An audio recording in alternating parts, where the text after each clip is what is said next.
Пайғамбарымыздың Алланың оған игілігі мен сәлем болсын сипаттары. Пайғамбарымыз саллаллаху алейхи уассаламның сұлулығы. Абу Убайда ибн Амар ибн Ясир радиаллаху ан жеткізген хадисте былай дейді: мен Робих бин Муғазға пайғамбарды саллаллаху алейхи уассаламды бізге сипаттап берші деп айттым. Сонда ол: балақайым, егер сен оны көрсең, нұрын шашқан күнді көргендей боласың деді. Джабир ибн Самура радиаллаху ан жеткізген хадисте: айлы түнде пайғамбарымыз саллаллаху алейхи уассаламды көрдім.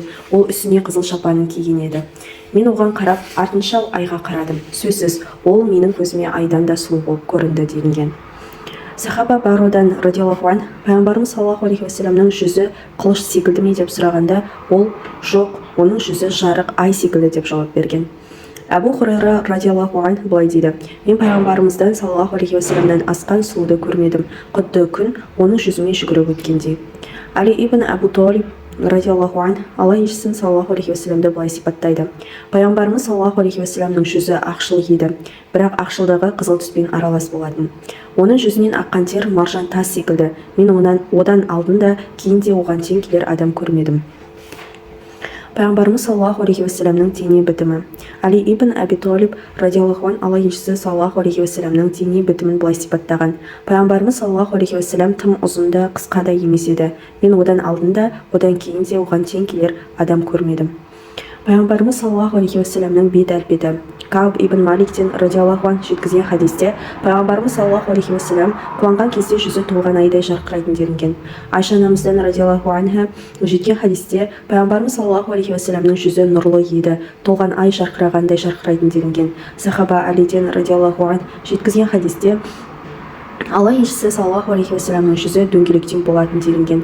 Уму Бахбат радиаллаху анха айтады: мен оны көрген кезде дидары жарық, нұрлы жүзді, ажарлы ер адамды көрдім деген. Пайғамбарымыз саллаллаху алейхи уассаламның көзі. Хазіретті Али радиаллаху ан былай дейді: Алла елшісінің саллаллаху алейхи уассаламның көздері қап-қара, кірпіктері ұзын еді. Джабир ибн Самура радиаллаху ан жеткізген хадисте: мен оған қараған уақытта көздері сүрмелі деп айтамын, бірақ ол сүрмеден емес еді делінген. Пайғамбарымыз саллаллаху алейхи уассаламның көруі. Абу Хурайра радиаллаху ан жеткізген хадисте Алла елшісі саллаллаху алейхи уассалам былай деген: сендер менің құблаға қарағанымды көріп тұрсыңдар ма? Алланың атымен ант етемін, маған сендердің хушуқтарың, рукухтарың және сәжделерің жасырын емес, расында мен артымда болып жатырған нәрсені көремін деген. Пайғамбарымыз саллаллаху алейхи уассаламның естуі. Анас ибн Малик радиаллаху ан жеткізген хадисте: бірде Алла елшісі саллаллаху алейхи уассалам мен Біләл Баких мазарын аралап жүргенде, Алла елшісі саллаллаху алейхи уассалам Біләлға: Біләл, сен менің естіп тұрғанымды естіп тұрсың ба деп сұрады. Сонда Біләл радиаллаху ан: Алланың атымен ант етейін, естіп тұрған жоқпын деп жауап береді. Сол кезде Алла елшісі саллаллаху алейхи уассалам: сен қабірдегілердің қалай азаптанып жатқанын естімей тұрсың ба деп айтқан. Пайғамбарымыз саллаллаху алейхи уассаламның тістері. Ибн Аббас радиаллаху ан былай дейді: пайғамбарымыз саллаллаху алейхи уассаламның тістерінің арасы ашық еді. Ол сөйлеген кезде алдыңғы тістерінен нұр шығатындай еді. Абу Хурайра радиаллаху ан былай дейді: пайғамбарымыз саллаллаху алейхи уассалам күлген кезде айналасын сәулелендіріп жіберетіндей. Пайғамбарымыз саллаллаху алейхи уассаламның сілекейі. Уайл ибн Хужар радиаллаху ан жеткізген хадисте: пайғамбарымыз саллаллаху алейхи уассаламға бір шелек су апарып бердім. Сол суды ішіп, судың қалғаны шелекте қалды.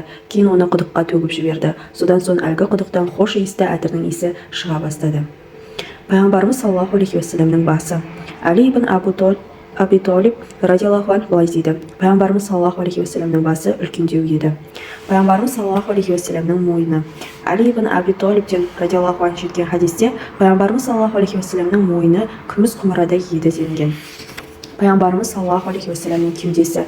Хинд ибн Аби Халла радиаллаху ан былай дейді: пайғамбарымыз саллаллаху алейхи уассаламның кеудесі мен іші бірдей болатын, әрі ол кеуделі еді деген. Пайғамбарымыз саллаллаху алейхи уассаламның алақаны.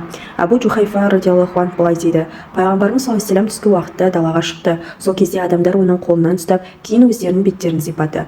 Мен де оның қолынан ұстадым да екі алақанын жүзіме қойдым. Оның алақаны қардан салқын, әтірден де хош иісті еді. Анас ибн Малик радиаллаху ан Алла елшісі саллаллаху алейхи уассаламның алақанын былай сипаттаған: мен пайғамбарымыз саллаллаху алейхи уассаламның алақанынан артық жұмсақ жібек мата ұстап көрген емеспін деген.